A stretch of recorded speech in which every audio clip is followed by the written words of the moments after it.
Hi guys, welcome back to the Great British Sports Cars Workshop.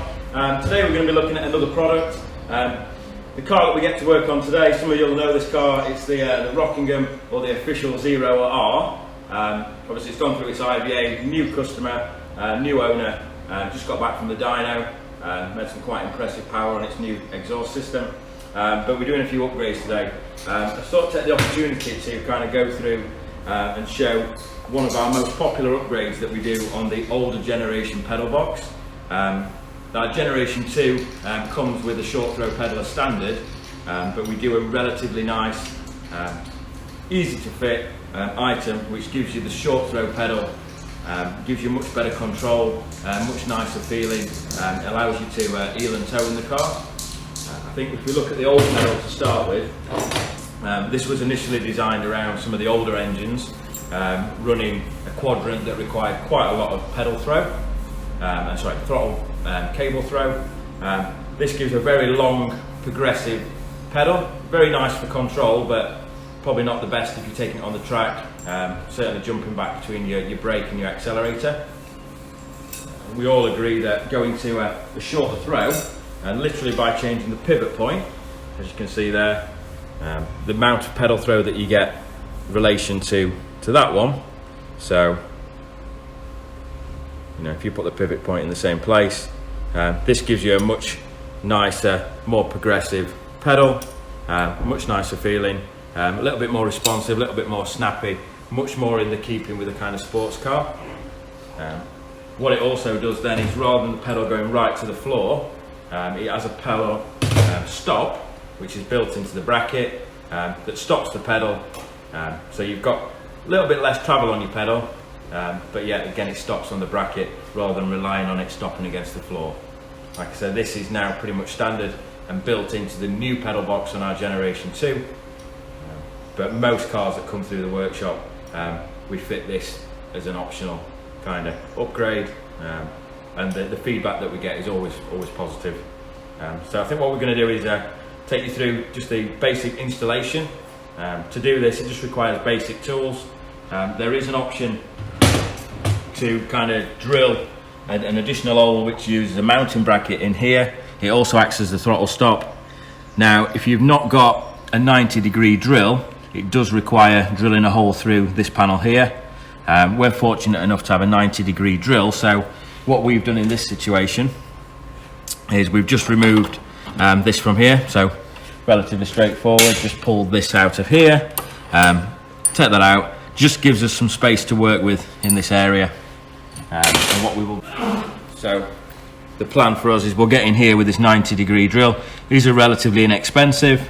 We'll get it where we want, we'll drill through, we'll put the bolt through, and that way we don't have to damage any of the exterior. Now this car might look a little bit different to what yours does. This originally was a Rockingham car, and it did have dual control. So initially it had a bar that came across here, hence why there's some differences in the actual design of this bit, but essentially this inner bit should be the same as yours. What I would say is the short throw pedal, there is 2 options on the website. One of them is for the normal generic pedal box, which 90% of the customers will have. The other one is for where you've got a twin master cylinder, which is what you'll get on your race kind of bias pedal boxes. And again, there's not that many cars out there, but just make sure that you order the right one if you are ordering it online. Okay, so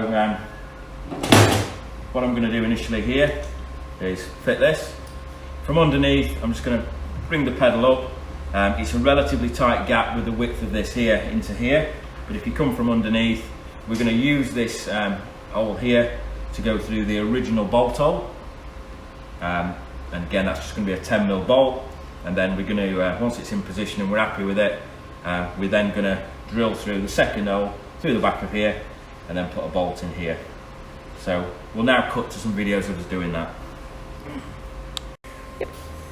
Okay, so passing it up through here, and then it is a little bit tight. What I've found here, if you get it in place, so then just use a pair of pliers. I've got a little bit of tape on there so they don't damage anything, and then just hold it in place with the pliers. Okay, so I'm just going to tighten this up. Now at this point you don't need to do it fully tight, because we just need to make sure we get the right position as to where we want it. So we're just going to nip it up. Okay. So now we've got to drill the second hole. So I'm going to do some marking, and then I'm going to drill from this side in order so I don't have to drill here. If you've not got a right-handed drill, you can just drill through here and then just put a grommet. It doesn't look too bad. Like I said, the right-handed drills are not that expensive and they are super handy. We use them quite a lot here in the workshop. Okay, so this bolt that comes through here will also act as a throttle stop. So that will stop the actual pedal from rising, going that way and lifting up. And like I say, this one here will act as a stop when you're fully depressing the actual pedal as well. So you can fine tune your throttle stop versus your stop on your actual throttle bodies or your plenum. Okay, so I'm just going to move that round just a little bit. And I generally get them so that they're actually square with this plate. And that way, you know, when we've got a bolt coming through here, yeah, it's going to be kind of in line. But yeah, obviously just make sure his brake pedal and everything is where it needs to be. So just to reference that up, I'm just going to put that back in there just for a second. Like I say, I'd remove this so I can get in with the right-handed drill. Okay, so yeah, so my pedal wants to be around there. So actually looking at that, I think we're going to just tilt it a little bit that way. Yep. So ignore the bit about the straight. Okay, so I've got that positioned in such a way that I know that when the bolt's through there, it's going to hit that, and my accelerator, my brake pedal, they're all pretty much in line. Now obviously if you prefer to have it dipped slightly under, then obviously just adjust this actual bracket to your own personal preference. I'm probably going to get it just a little bit less than the brake pedal. Okay, pretty happy with that. So I'm going to go in and now drill this way. So I've done a few of these now, and you can just eyeball them, but what I always do is just start off obviously with a small pilot hole, and just nice and steady. It's quite hard to get a punch in there, but if you've got powder coat, normally the powder coat will act as a kind of starting point, which is quite nice. So I'm quite happy there. The drill is slightly at an angle, but you're okay.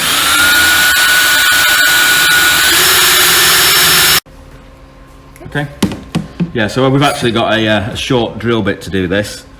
Otherwise, obviously, we have clearance issues. And then just nicely through.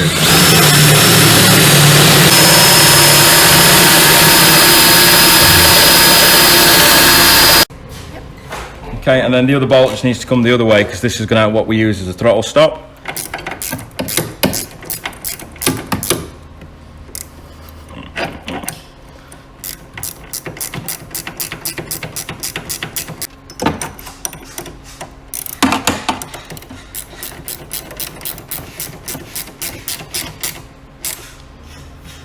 And that obviously secures the bracket in two places, but as you can see there, it's also acting as a throttle stop. So just manipulate that round just a tad, and gives it quite a nice stop. Now this is only to stop the pedal going that way, which, to be fair, 99% of the time you wouldn't experience that anyway. And then, like I say, the stop down here is going to be our full throw stop. Okay. And now obviously we get to choose which one we want to use. Okay, so fast forward a few stages, we've got it complete now. So as you saw before, obviously we drilled got the bolt coming through here, which acts as a stop this way. We've also now, once we've got the cable in situation and we know that we've got full throttle, we've adjusted the throttle stop, and obviously all that is a bolt, and then we can lock it off with another nut. So now, you know, that's full throttle at the quadrant on the throttle bodies. But you'll see there, we're getting probably 3/4 the throttle that we had before. So the ratio is a lot better, a lot more reactive. So yeah, that's pretty much it.